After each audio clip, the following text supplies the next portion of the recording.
Hi, I'm presenting my work, ball synth. So ball synth is a granular synthesis that's controlled by bouncing balls. For example, okay, that's it working in action.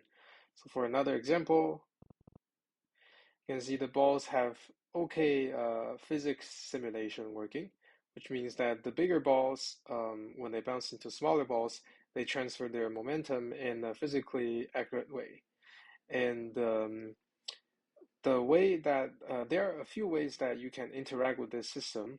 So the first way is like how I just did, which is dragging them, and this causes them to bounces with each other again. Uh, just turn it.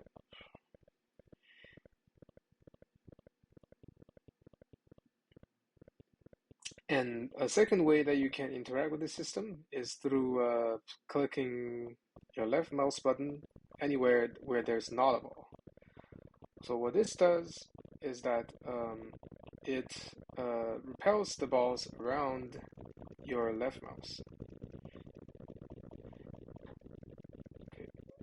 But you might be wondering, what are these things? And let's go back into what exactly these balls are. So the granular synthesis works by chopping audio inputs into very small snippets and then playing them using some random signal. And the way that we do here is, as you might have guessed, using the balls. But you might be, but an average music maker might be more interested in knowing what kind of control they have. And so in our particular synthesizer, we offer the control of different kinds of noise within the same audio file. So what we do is we first convert the all of the different snippets into two dimensions. We do a simple clustering, and and then after that, we identify three separate clusters within the sound that we are given. And you can see that each of these sounds are represented here by the color red, blue, and white. And you can notice that there are different sizes. And so the sizes, the larger the ball, the closer that ball is to the center of the cluster. This is done so that the more faithful representation of that cluster can get larger balls. And larger balls, you might have guessed it, will collide more often with other balls. And that's why it's important. And okay, enough of those underlying mechanisms. We can take a look at how what kind of things we can do with these balls.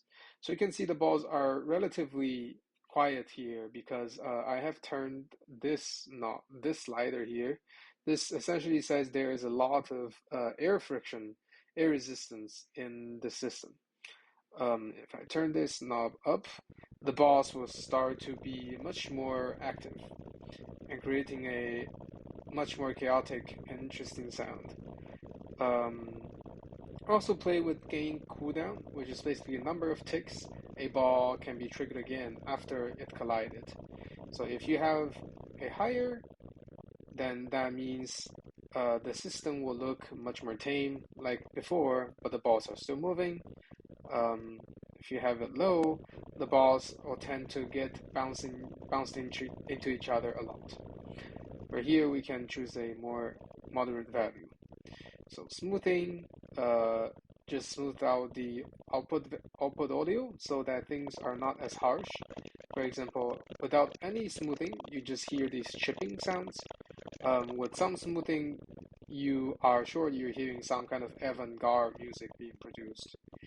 And because we make these small snippets of sounds, we also have to use windowing, and so you can thus choose different kinds of windows. We're using a cosine window for now. We can also change to a hand window, although that unfortunately doesn't seem to change much of the audible qualities of the sound. And finally, we can make it very complicated um, to hear better the kinds of differences between the clusters. So if I press number 3 and number 2 that disables the blue and white clusters and leaving only the red one. You can hear it gives you a specific kind of sound. But if you look at a white one, that also gives you a different specific sound. And also the blue one. So we can hear that the white one are the more kind of high-pitched chirping sounds, and the red one is a more low frequency kind of sound.